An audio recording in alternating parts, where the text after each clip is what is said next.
But this goes back to God being omnipresent. He knows the past, present, and future, and he knows everything. So he knows from like before he creates the person that they are going to be gay.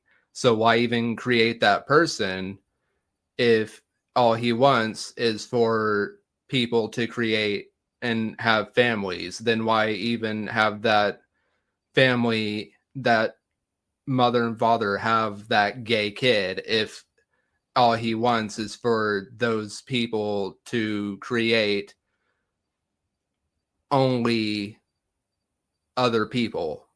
Why are they Because he gay? wants to give people free will. He wants to give people the ability to choose to love him and do as he wills, as opposed to puppets and all that. That's why he doesn't sit there and put that in people. I'll give you an example of something here.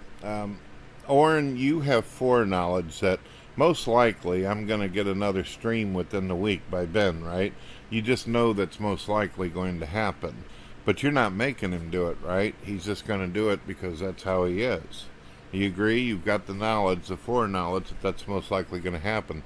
You understand the difference between knowing something and forcing something? Okay.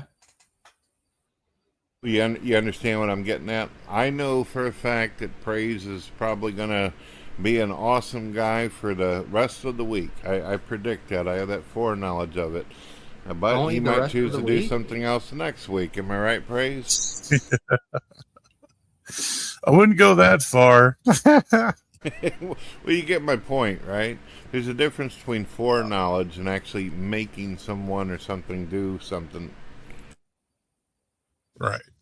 So, since we're talking about homosexuality, and most likely you'll end up bringing transgenders into the conversation as well, do you believe that people have a choice on how they can live their life? You can be attracted to something or someone, but you don't actually have to do the action, which that's where the problem lies. It's not the attraction itself, it's the action and the outcome of it.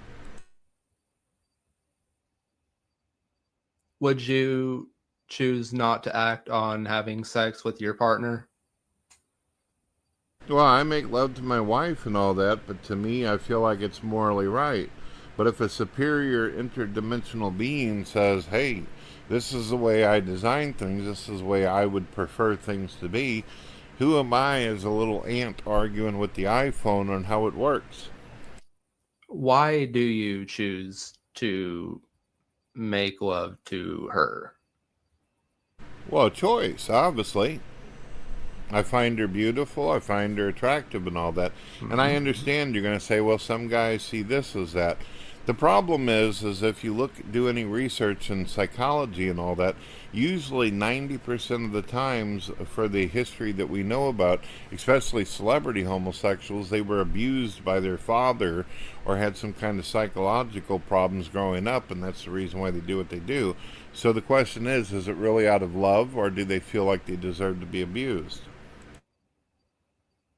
No, I would say it's out of love. Whenever, you just meet a person and you start dating a person, you're going to fall in love with them and you're going to be attracted to them and you're going to eventually want to make love to them, which is completely normal, much like I do with my wife, much like you do with your wife.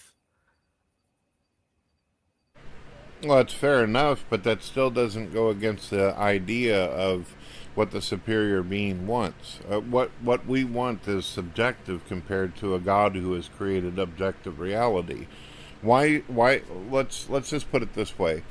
Why should I go with what some random person on the internet thinks over an all-powerful God that made my wife, made me, and also gave me the ability to be able to have the beautiful children I do? Why would I take some random stranger I don't know's opinion over how reality should work over God? You don't have to take anybody's opinion, but your religion does not have the right to tell other people how to live their lives. And Well, you do realize, and I hope you realize this back in your mind, that no matter what it is that you disagree with God, on. This doesn't disprove his existence or that he's there or that he's got the rules set up. Just because you don't like the way his perception is on homosexuality, that doesn't equal he's not real. It would be like me saying, I don't like the fact that Stalin was an atheist and killed the entire civilization that he lived in.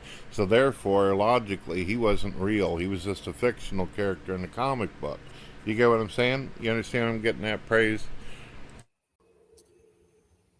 What do you think about Trump? Is he doing a good job? I thought so at first. Obviously, I was one of the people listening to rallies and, oh yeah, by the way, TJ Kirk owes me $10,000. He said that Trump wouldn't win. He won twice. Actually, that'd be $20,000 if my math is correct. He never gave me my damn money for that.